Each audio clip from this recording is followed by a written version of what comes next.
Stephen Bradford Long, who's host of the Sacred Tension podcast, a former Christian and current minister in the Satanic Temple. Stephen, you can give me the correct title in a moment. And we recently had a dialogue hosted by John Moorhead, and that was wonderful. I really enjoyed it.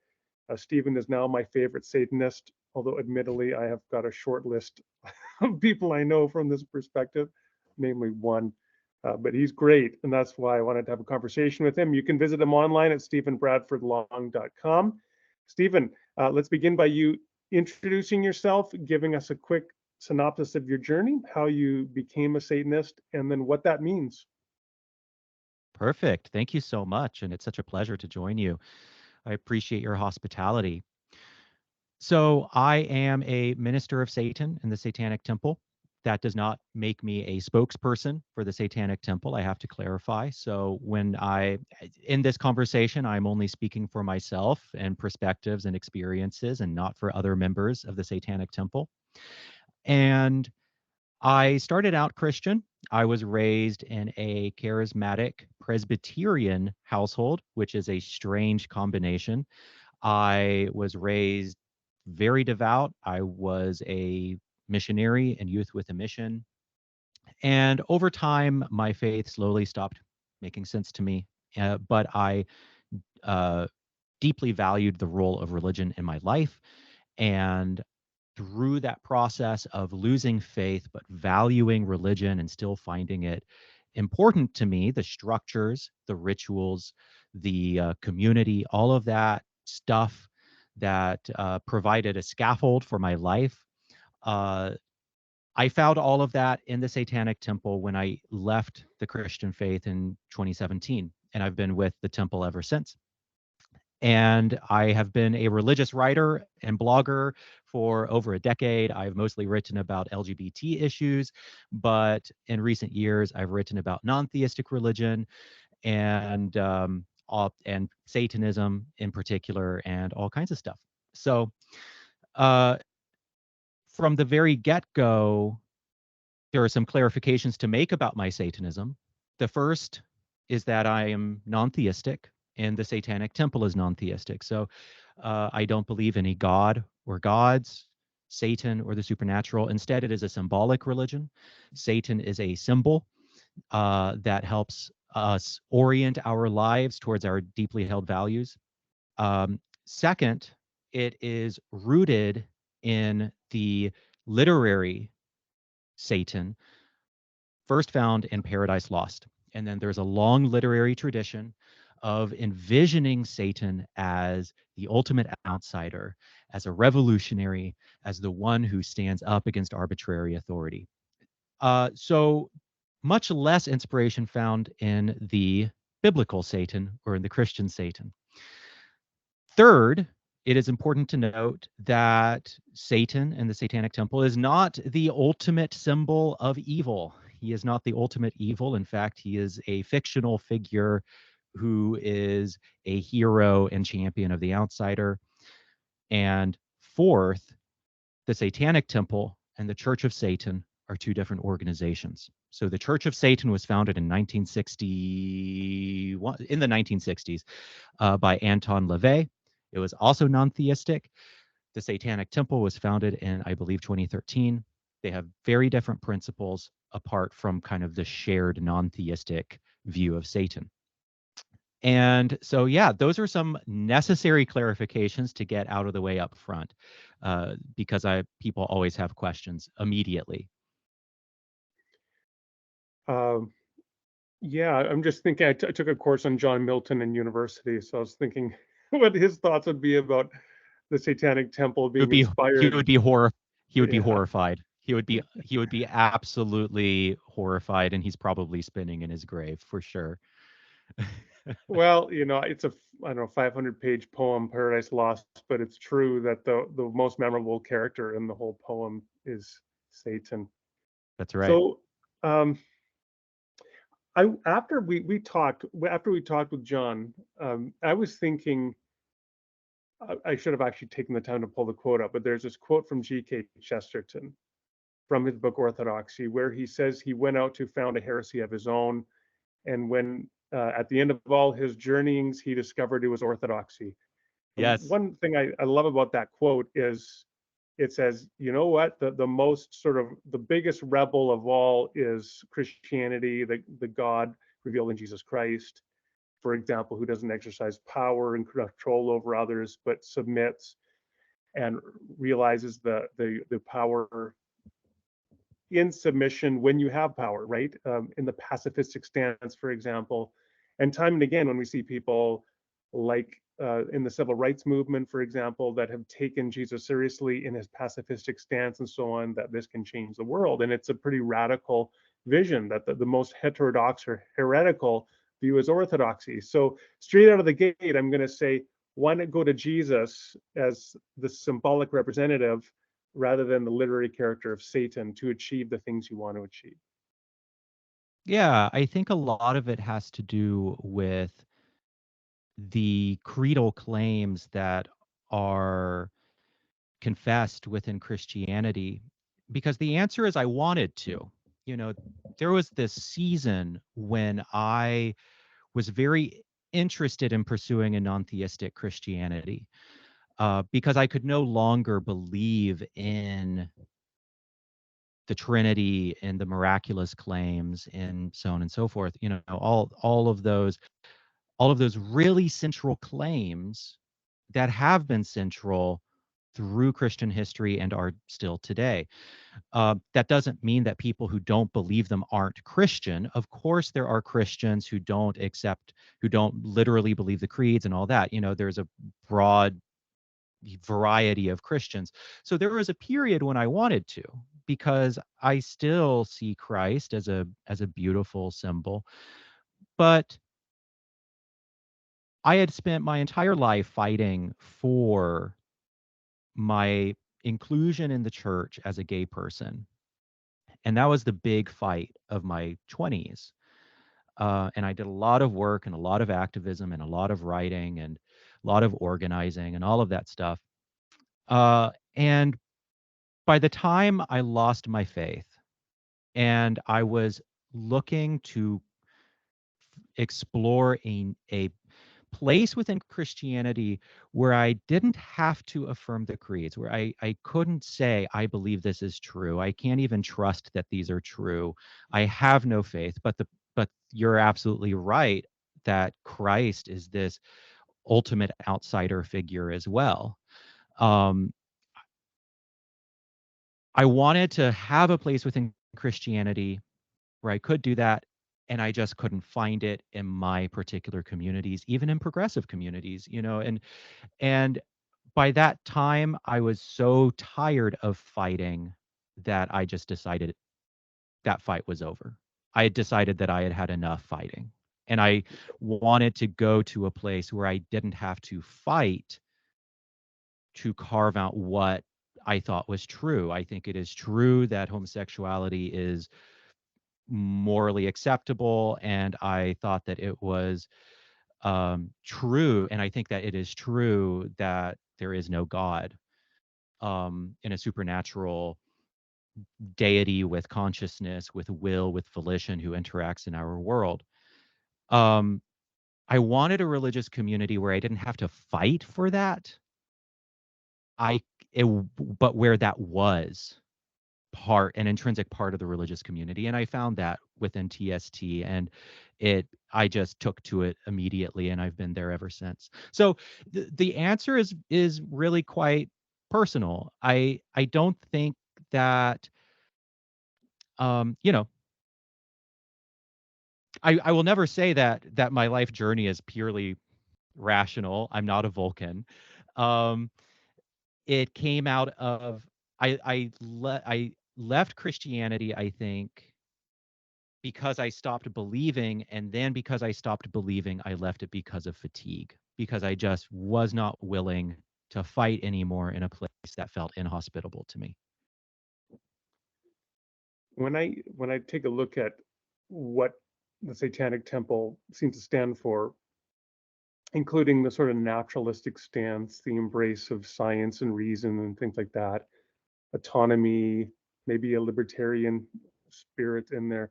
Anyway, it seems to me it's like you could. probably find all that stuff in humanism.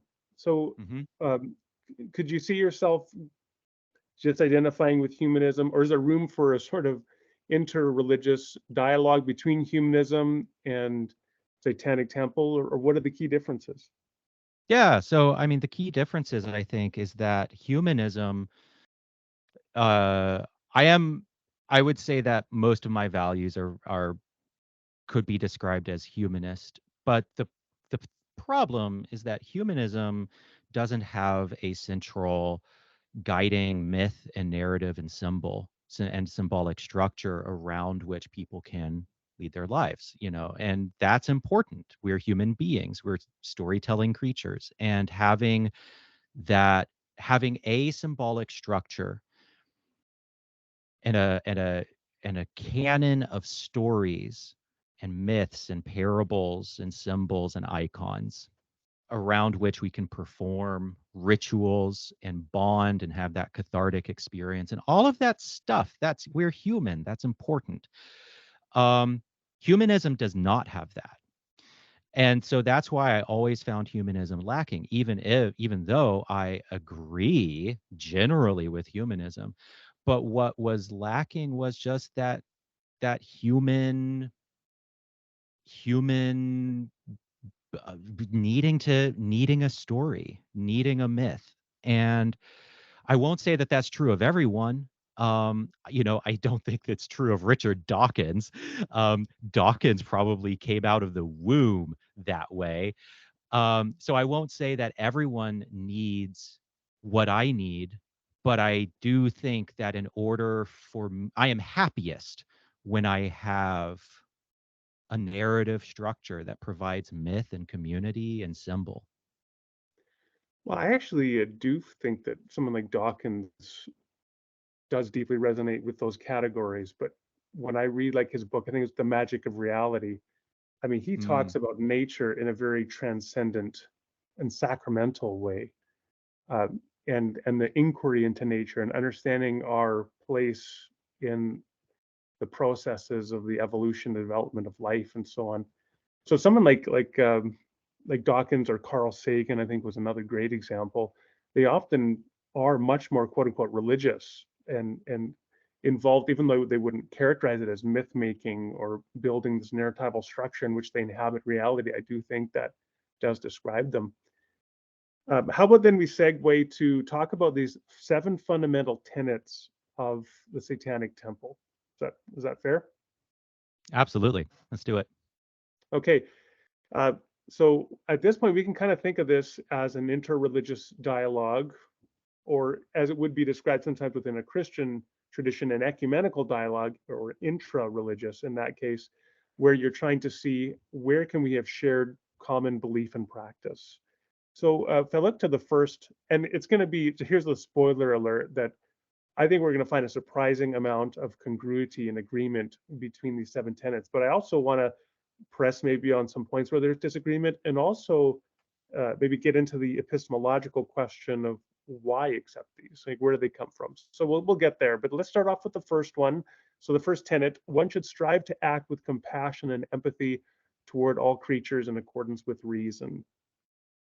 Tell me what that means to you and why it's important to you. Yeah, we should strive to act with compassion and empathy towards all creatures in accordance with reason. So I take as my foundation. So we have to kind of actually step back. For me personally, we have to step back and look at why this is important to me, which is consciousness matters to me. And I am a conscious creature.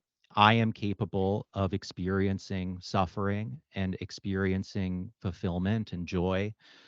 And I believe that other creatures are conscious, that other human beings are conscious. Human consciousness matters to me a great deal. And then there is other consciousness in the world as well: animal consciousness, cat consciousness of my 6 cats wandering around the room that you can't see right now.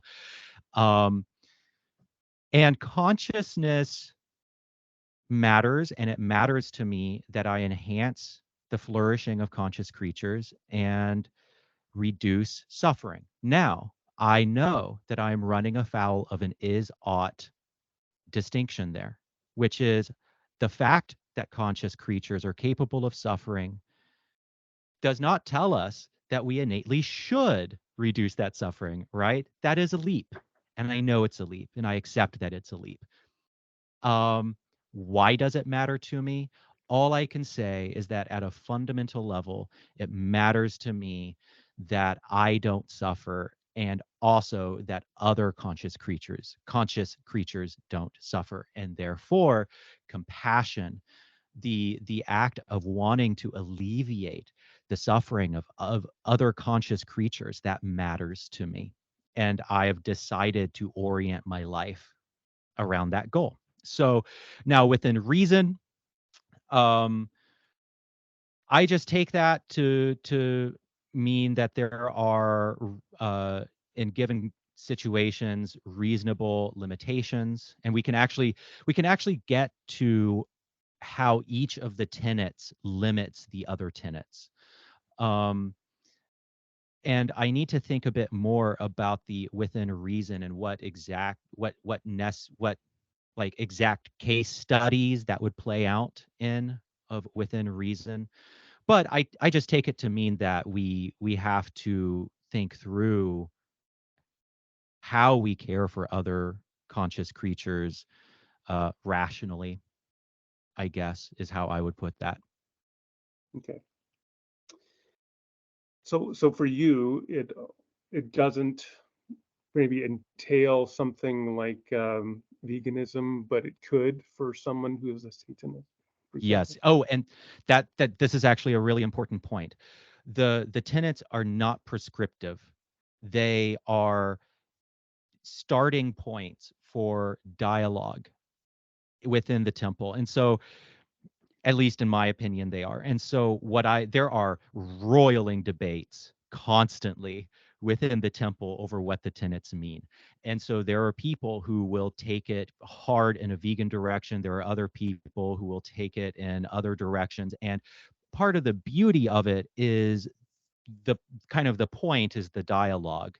The point is that we have these core tenets, but we figure out what they mean within community and as individuals, and the debate will never end. It's almost kind of Talmudic in that way. It's almost like how, it part of the religious life is the debate. That's how the religious life manifests itself. And so there's a lot of discussion within TST about how these tenets should be lived out. Okay. It may be fair to say then that the function of the fundamental tenets, certainly at least on your take, is that these seven tenets, they function as a centering document in a sense rather than a boundary document, which would be a similar distinction within Christian discussions about the function of creeds or statements of belief. Some people want to view them and apply them as boundary documents. If you don't affirm everything the way I affirm it, you're not in the club. Others are saying, no, these are more functioning as centering documents. These are shared values and beliefs, but there's going to be blurring around the edges. But we have a shared interest in commitment to the statements here and living them out, whatever that ends up looking like. So closer to a centering document. Yeah, I've never heard that distinction, and I really like that, and I would say that's accurate. Yeah. Okay. Okay, number two, the struggle for justice is an ongoing and necessary pursuit that should prevail over laws and institutions. I mean, this has Jesus all over it from my Yes, it perspective. does. Yeah, I mean, he's talking about, well, what is the Sabbath for? Were we made to serve the Sabbath? There's a Sabbath made to serve us, for example. So there, I think there's a lot of agreement here. But let's just say, well, what is justice? How do you? And again, clearly you're speaking for yourself, as you said, not TST, but for you, what does justice look like? It's one of those questions that justice seems so obvious until you're presented with a question like that. What is justice, or what does justice look like? You could approach a question in either direction. Yeah. Okay. Okay. Um, I think of justice primarily in the context of what I see as fundamental human rights and the lifting of impositions on fundamental human rights, the right to, the right to employment, the right to speech, the right to health care, the right to be who you are. It's interestingly, this is one of those points of the tenets that I haven't thought deeply about because it's always been a given for me. But as I'm sitting here thinking about it, it's hard to say. It's like pornography. I know it when I see it. Or it's like when Augustine was asked to define time, he says, I know it until I try to describe or define it. Oh, I think that's a much better that's a much better example. Let's go with that one. Okay, yeah, I mean, it's not an easy question to Yeah, say no, I'm what gonna is have to think more justice. about it. Yeah, okay. Yeah. The third one is the one that I think there's probably going to be the most disagreement on. So maybe we can camp here for a little bit. So here's Yes. the third tenet: one's body is inviolable, subject to one's own will alone. Right. Obviously, from a Christian perspective, human creatures are not the fundamental owners of themselves, as it were, but our very existence is on loan from a being that created and sustains us ultimately for his purposes and his glory. But I want to kind of maybe go down to something a little more practical, which is we just passed through a pandemic. Um, and in the pandemic, one of the big issues here is what are our rights and responsibilities to other human beings? If, Yes. and I don't want to get into the questions about, well, were particular vaccines effective or not? I think they were. Others can disagree. Mhm. Let's just say that we have vaccines that are 95% effective against a very serious illness that can be fatal. Um, should there, for example, be pressures, vaccine mandates that provide pressures, including economic ones, for people to be vaccinated? At what point is that an imposition on their bodily autonomy? Or a parent over a child, parent taking their child to get their MMR vaccine or something, is that a violation of the child's bodily autonomy? So is this an absolute principle? Does it get curtailed in certain circumstances? Yeah, good questions. And this is exactly the kind of stuff that gets debated all the time. Um, I think an important thing to acknowledge here is that the tenets don't exist within isolation. And I think that's incredibly important because I think any single principle, maybe not any single principle, but many single principles, when they are on their own and isolated from other principles that constrain them, they become pathological. And so, you can look at any number of these tenets and kind of think through ways in which, if they are all else being equal, if they are just taken as their own as a single principle, they can become pathological, even really positive seeming ones. And this is definitely true here as well. And so I would first say that it needs to be constrained by the fifth tenet, which is the one about one should never distort scientific facts to fit one's beliefs.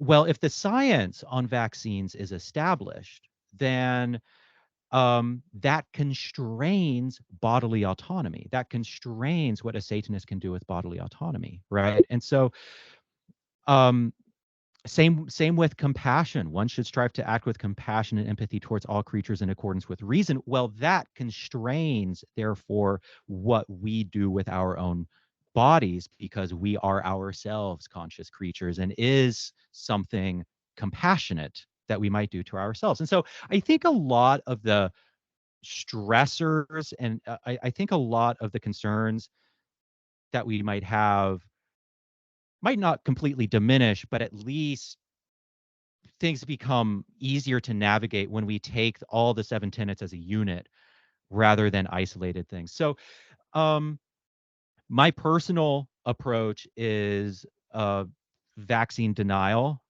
is opposed. It is in violation of the fifth tenet. That is distorting scientific facts to fit one's belief. It is very well established that vaccines are one of the greatest benefits to humankind ever, and the mRNA vaccine is safe. And is it and going back to tenet one, is it compassionate to other conscious creatures? Is it compassionate to fellow human beings to deny my own vaccine, to say, no, for the sake of my own bodily autonomy, I won't take this? Well, that jeopardizes the elderly, people with compromised immune systems, people who can't take vaccines. And so they're relying on herd immunity, and that jeopardizes them. Right. And so to me, it's a very clear cut. Um, now I'm sure that I don't think there are many TST members who disagree with me in that, but there probably are. But that's how I interpret it. Okay, fair enough. We'll go through the other ones. I just wanted to ask, before I forget, as an aside, how many people would identify with the Satanic Temple globally? You have an idea? I forget what the last number was. I hear I'm afraid of saying the wrong thing, but I think it's 100,000. Okay. Quite small. Well, Um, yeah, I mean, it's not insignificant for sure. not insignificant. It might have surpassed that by now. It might be slightly lower than that, but it was in that ballpark, I think. But please don't, Sure. everyone listening and watching, please Yeah. please don't quote me on that, because I might be very wrong. But it's definitely a surprisingly large number. Yeah. Mhm. Number 4, the freedoms of others should be respected, including the freedom to offend. To willfully and unjustly encroach upon the freedoms of another is to forego one's own. Uh, I What's interesting here, okay, freedom should be respected. Fair enough, including the freedom to offend. Why explicitly mention that one rather than mentioning, let's say, several? Like, why does that one get pride Mm, of place, as it were? yeah. Um, I think because offense is one of the primary driving motivators for why we want to infringe on each other's freedom. No one ever wants to infringe on someone who they think is fine, who isn't offensive, whose actions aren't, keeping us up at night. It's only the people who get under our skin. It's only the people who kind of drive us a bit crazy and who might offend us, whose freedoms we want to restrict.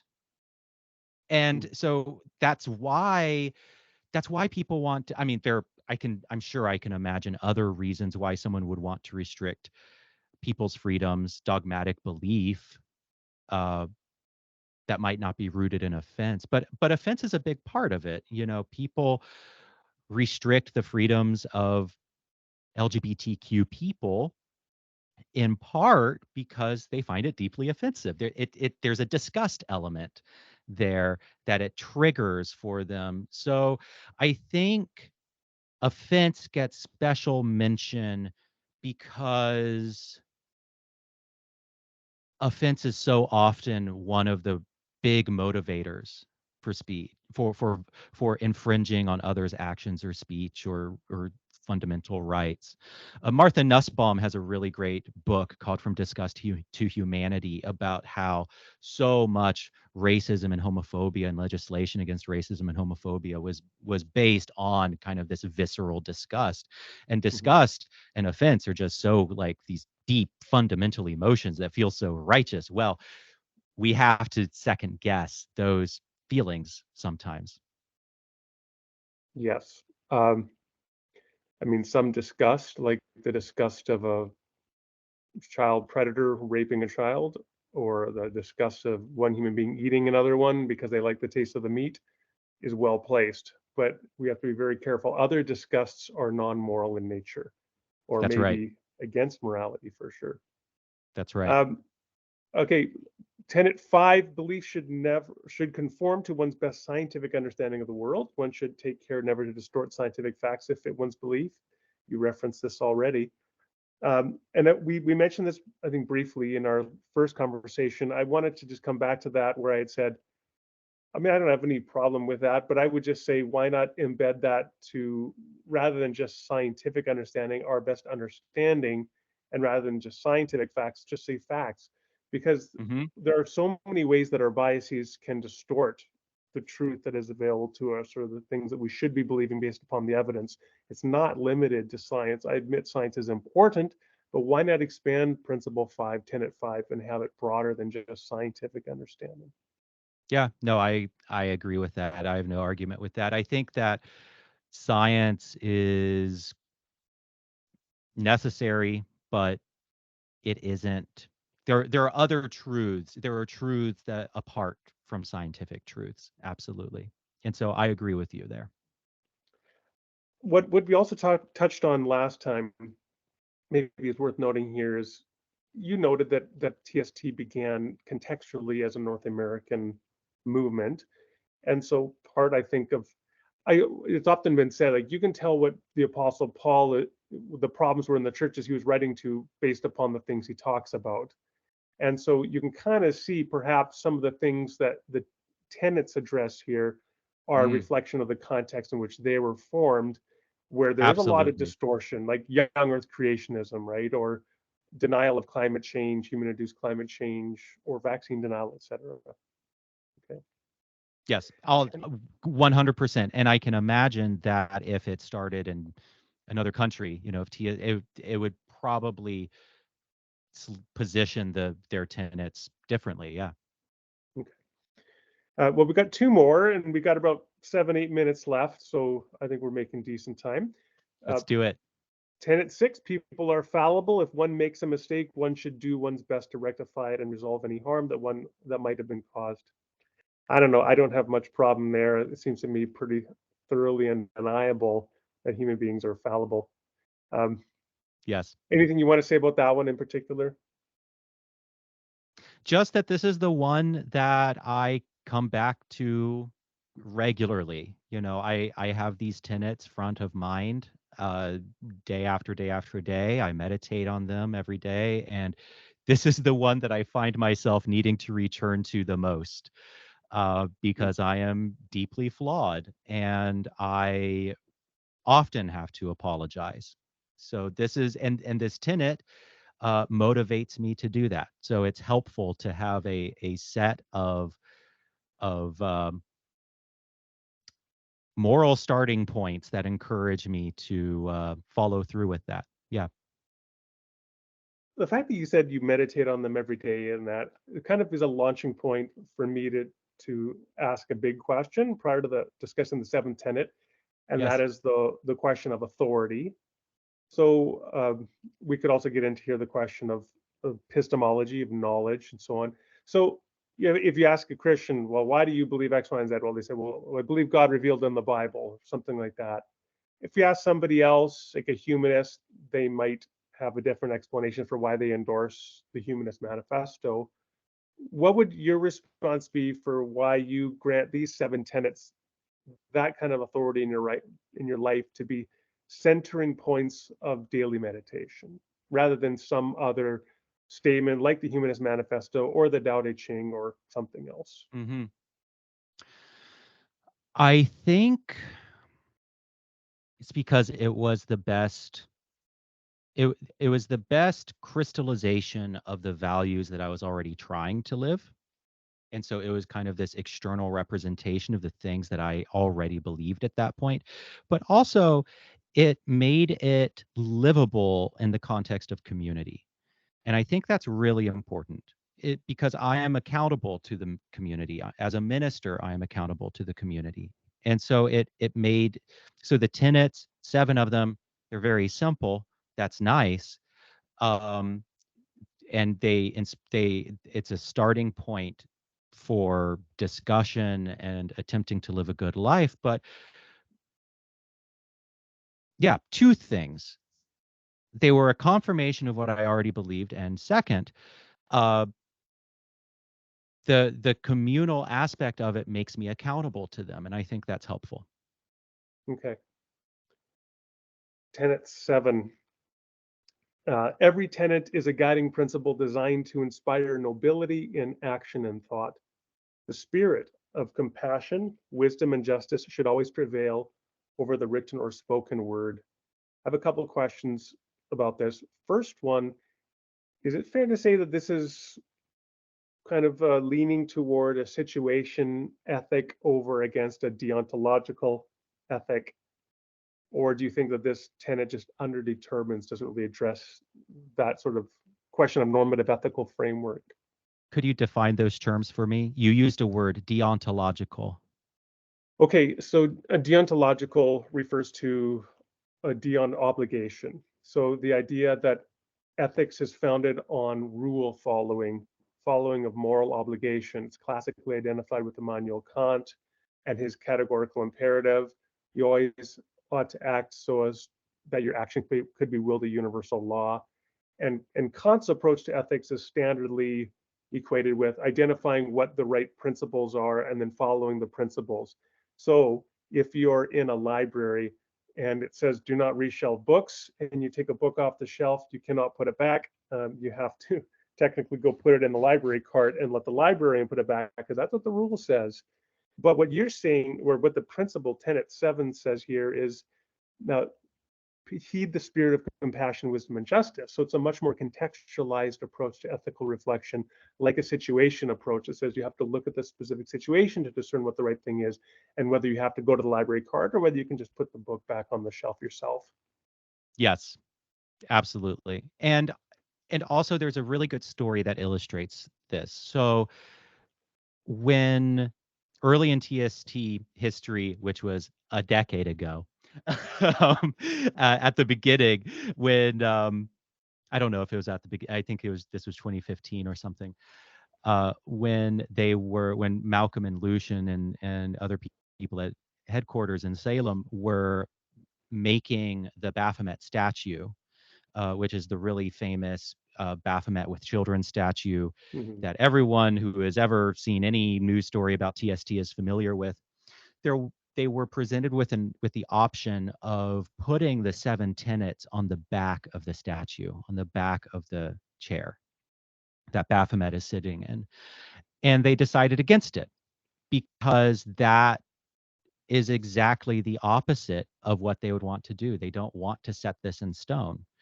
Mhm. Because that is in violation of this tenet. At some point, there might be a limitation of these tenets. There might be a limitation, or it might be more complicated, or whatever the case may be. And so the seventh tenet is is a reminder to not set these words in stone, literally or otherwise, but that we should always strive for the spirit of compassion, wisdom, empathy, etc.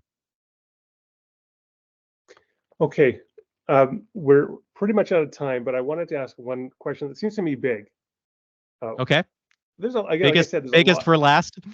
Why not? Why not? We've got 2 minutes left. I'll drop the bomb. No, um, like I said, there's a lot I agree with. One thing I noted was absent was the word love. And I was wondering if there's a reason why the word love is not anywhere in the tenets. So it's interesting because I interpret compassion as love. And so you aren't the first person actually to point this out to me. But to me, I had always just seen compassion and love as maybe essentially synonymous with each other. Um, so why that particular word love was not used, I don't know. But compassion is used, and I think, and for me personally, compassion is kind of is such a huge, all-encompassing. It's such an important word to me. Um, to abide in the suffering of others, to want the best for someone else, to have profound feelings of care for someone else. That's what compassion means to me, I think. So in my view, love is in the tenets, but maybe not that particular word. Okay, well, that's a good answer. Stephen, it's been wonderful. I really appreciate you taking the time to share your perspectives. And I think that we've accomplished something which a lot of people at the outset probably didn't think was possible, which was significant theological and ethical agreement on some pretty basic principles between Christians and Satanists. For sure, absolutely. And I would love to talk more. This has been great. Awesome. Thanks a lot. Take care. Thank you.